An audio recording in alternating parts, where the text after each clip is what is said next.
வணக்கம் நண்பர்களே, நான் உங்கள் ராஜேந்திரன் பேசுகிறேன். இது நாளிதழில் வந்த தினம் ஒரு தகவலாகும்.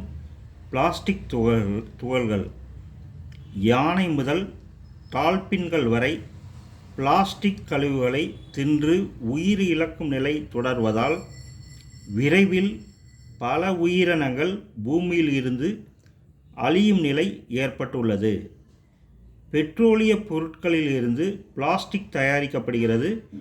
ஹோட்டல்களில் குழம்பு கட்டும் பாலித்தீன் பைகள் முதல் ராட்சத குடிநீர் குழாய்கள் வரை எங்கும் பயன்படும் பிளாஸ்டிக்கில் இருக்கும் நானோ பிளாஸ்டிக் துகள்கள் மெதுவாக உயிரினங்களின் உடலிலும் எளிதில் நுழைகிறது.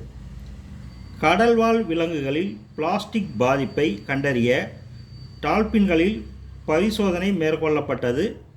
அதில் மனிதர்கள் அணியும் செயற்கை இழை ஆடைகளில் இருந்து உதிர்ந்த மைக்ரோ பிளாஸ்டிக் இலைகள் டால்பின்களின் நுரையீரலில் படிந்திருந்தது கண்டுபிடிக்கப்பட்டது. இது டால்பின்களின் நுரையீரலை பாதித்து இரத்தத்தை நஞ்சாக மாற்றி ஹார்மோன் உற்பத்தியை குறைத்து டால்பின் மீன்களை விரைவில் கொன்றுவிடும். ஆடு, மாடு உட்பட பல்வேறு வகையான விலங்குகள் பிளாஸ்டிக் பைகளை உண்கின்றன.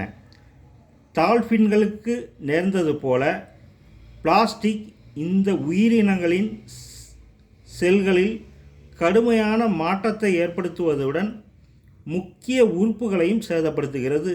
தற்போது விலங்குகளை ஆய்வு செய்ததில் விலங்குகளின் இரத்தத்தில் பிளாஸ்டிக் துகள்கள் கலந்து மூளை, விந்தணுக்கள், கல்லீரல், சிறுநீரகங்கள் உட்பட பல்வேறு பகுதிகளில் பரவி காணப்படுவதாக ஆய்வுகள் கூறுகின்றன.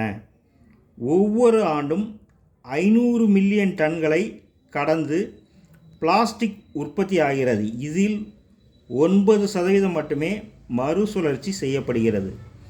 மீதமுள்ள பிளாஸ்டிக் மனிதர்களால் எரிக்கப்படுகிறது அல்லது ஆறுகள், மழைநீர், காற்று, மண் மூலம் கடலில் கலக்கின்றன. இது கடல் மீன்களில் கலந்துவிடும் நிலையில் கடல் மீனை மனிதர்கள் உண்ணும்போது அது மனித உடலில் சேர்ந்து விடுகிறது. மனித உடலில் நோய் எதிர்ப்பு சக்தியை பெரிதும் இழக்க செய்வதாக கூறப்படுகிறது. பிளாஸ்டிக்கை உணவு மற்றும் குடிநீர் போன்ற பயன்பாடுகளில் இருந்து முற்றிலும் நீக்க வேண்டும் என்று சுற்றுச்சூழல் அமைப்புகள் தொடர்ந்து வலியுறுத்தி வருகின்றன. இது நாளிதழில் வந்த தினம் ஒரு தகவலாகும். வணக்கத்துடன் உங்கள் ராஜேந்திரன்.